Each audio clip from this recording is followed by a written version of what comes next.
ერთად გამოვწერცოთ თაროზე დასასმელი ვარდისფერი პანტერა ჭულარწებით.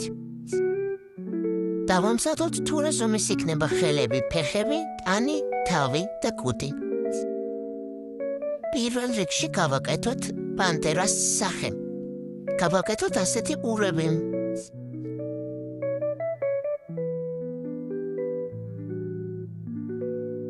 ღია ვარდისფერით დავამზადოთ ცხვირპირი და დავამაგროთ. დავამატოთ რამოდენიმე მნიშვნელოვანი დეტალი და დავამაგროთ ტანზე.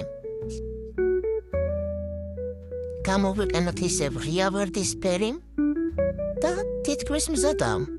ის გადაგჩენია გავუკეთოთ კიდურები.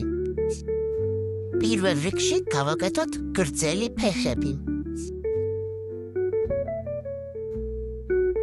უკვე შეგვიძლია დავამაგროთ და ვნახოთ როგორ გამოიყურება. დავამაგროთ კუდიც. და ბოლოს ის გადაგჩენია გავუკეთოთ ხელები. ჩვენი ვარდისფერი პანტერა მზად არის. წვერების დამაგრება ცოტა რთული იყო, მაგრამ სურვილისამებრ შეგიძლიათ დაამატოთ.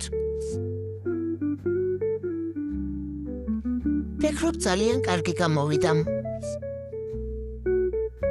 ჩემს პატარა ძმას ისე მოეწონა ჩემი ვარდისფერი პანტერა, რომ თხოვა მისი კოლექციისთვის მიმემატებინა.